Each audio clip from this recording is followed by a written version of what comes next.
right. This comes at a time when you have Time magazine calling out Ted Cruz, whether he's likable enough. And I could go on and on. There was that press conference earlier with Barack Obama when the name Donald Trump came up. He laughed. But what was interesting, the entire press corps in that room laughed. Now, believe me, Donald Trump skips this show. He doesn't flip over me or whatever. But is that fair? Is that balanced? Is that right? Accuracy and media editor Roger Aronoff on that. Roger, what do you think? I mean, there are a lot of pieces we could put together here, but they show quite clearly media bias. No question about it, Neil. Thanks for having me. Yes, it's a complete double standard. The questions that are asked of Hillary Clinton and Bernie Sanders just pale in comparison to the treatment that Cruz and Trump get, and just in general.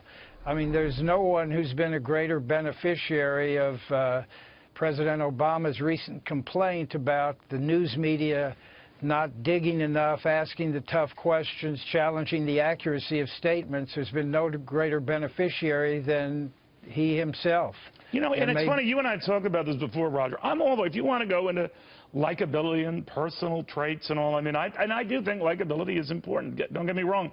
But if you are going to be so focused on, let's say, Donald Trump's unlikability, then would it kill you to at least point out that Hillary Clinton, among prominent Democratic candidates over the past, is among the most unlikely or unliked ever?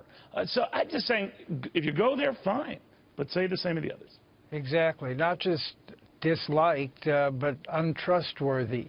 Her numbers are so high on that, as are Trump's. But again, it's always emphasized about Trump and the Republicans and how unlikable Cruz is. And it passes over to, you know, the Saturday Night Live and the evening shows, and it's amazing how many of the scripted network shows attack the Republicans constantly. So it is pervasive in the media. And so you have this complaint by Obama that you have two worldviews, the people who read the New York Times, the people who read Fox News.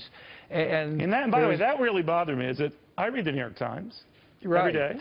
So do I. I work at Fox, and I know a lot of liberals who dutifully read the Wall Street Journal every day. I think it's insulting on both counts. You're right, but you also have to acknowledge that a lot of people who do just get their news from the New York Times and NBC, they aren't even aware. They believe that this has been a scandal-free administration, and, you know, overlooking IRS, Benghazi, Hillary's emails. And it's not just about did she have two email accounts or not. It's a huge national security scandal because of... Just be at it. Get it out there. Cover it with everything else. Just exactly. Be balanced. Very, very wise, as always. Thank you, Red. Very good seeing you again. Thank you.